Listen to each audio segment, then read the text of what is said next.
Guys, welcome back to my channel. ये video class 6, 7, 8, 9 class तक के बच्चों के लिए है। जिसमें मैं आज आप लोगों को इंग्लिश में इनफॉर्मल लेटर लिखना सिखाऊंगी विद इसके कंप्लीट फॉर्मेट के साथ। स्टार्ट करते हैं। क्वेश्चन को रीड करेंगे। सबसे पहले, you had borrow the science book notebook from a friend. क्योंकि लेटर आपको फ्रेंड को लिखना है, इसलिए ये इनफॉर्मल लेटर होगा। आप जब भी अपने फ्रेंड, कज़न या रिलेशन या सगे संबंधों को लेटर लिखते हैं तो वो इनफॉर्मल लेटर की कैटेगरी में इंक्लूड होता है, जिसे हिंदी में हम अनौपचारिक पत्र भी बोलते हैं। तो आप लोगों ने बोरो करा है साइंस की नोटबुक को अपने फ्रेंड से। अनफॉर्चुनेटली यानी दुर्भाग्यवश, यू हैव मिसप्लेस्ड इट यानी आपने उसे मिसप्लेस कर दिया है, खो दिया है। Write a letter in about 120 words. तो 120 शब्दों में लेटर को लिखना है टू योर फ्रेंड, अपने फ्रेंड को।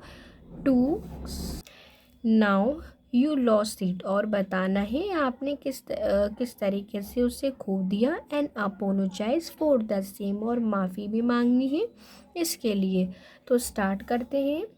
तो सबसे पहले आप लोग एड्रेस को लिखेंगे। सबसे पहले अपना एड्रेस, खुद का एड्रेस लिखा जाता है।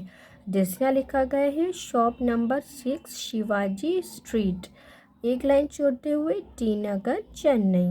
अब सारा अपना याद रखना है। बिगिनिंग में अपना एड्रेस, खुद का एड्रेस लिखा जाता है। इसके बाद एक लाइन छोड़ते हुए यहाँ उसका नाम जिसको लेटर लिखने को बोला गया है। क्योंकि फ्रेंड है तो किसी भी फ्रेंड का नाम, डियर शशि। अब एक लाइन छोड़ते हुए लेटर को लिखना शुरू करेंगे।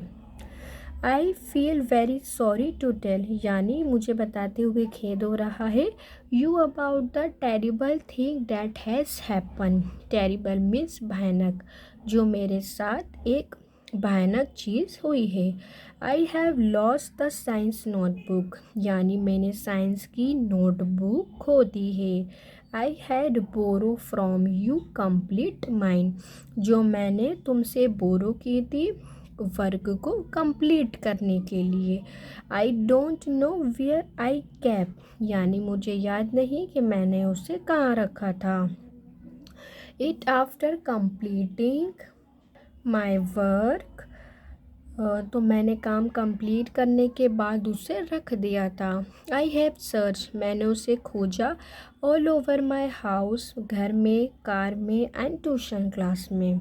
इसके बाद आप लोग एक लाइन छोड़ते हुए दूसरे पैरे को लिखना शुरू करेंगे। It's a blunder on my part, ये मेरी भयंकर भूल में से एक है।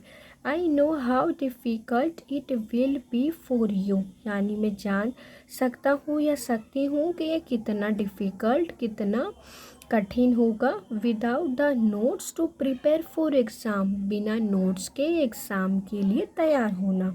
स्पेशली यानी ख़ास तौर पर जब when there a test less than a week away, जब टेस्ट में सिर्फ 1 वीक ही बचा हो। Sorry, less than a 1 week, एक वीक से भी कम समय बचा हो। I am so sorry for my negligence and irresponsibility, मैं माफ़ी मांगता हूँ अपनी गैर जिम्मेदार होने की वजह से। अब आप लोग एक लाइन छोड़ते हुए लिखोगे,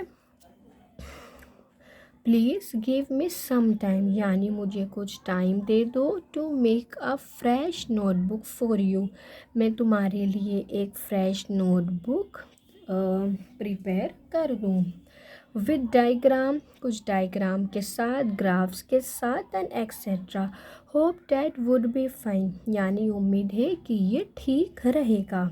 अब आप लोग एक लाइन छोड़ते हुए लिखोगे, once again I apologise for my negligence, यानी मैं अपनी गलती के लिए अपोलोजाइज हूँ, माफ़ी मांगता हूँ या माफ़ी मांगती हूँ। अब इसके बाद आप लोग एक लाइन छोड़ते हुए योर्स लिखेंगे, और इसके बाद एक लाइन छोड़ते हुए अपना नाम, जैसे यहाँ लिखा गया है रमेश कोदा। आप अपना नाम लिखेंगे, लेकिन यहाँ नाम लिखना कंपलसरी है। तो यहाँ से लेटर होता है कंप्लीट। Thanks for watching.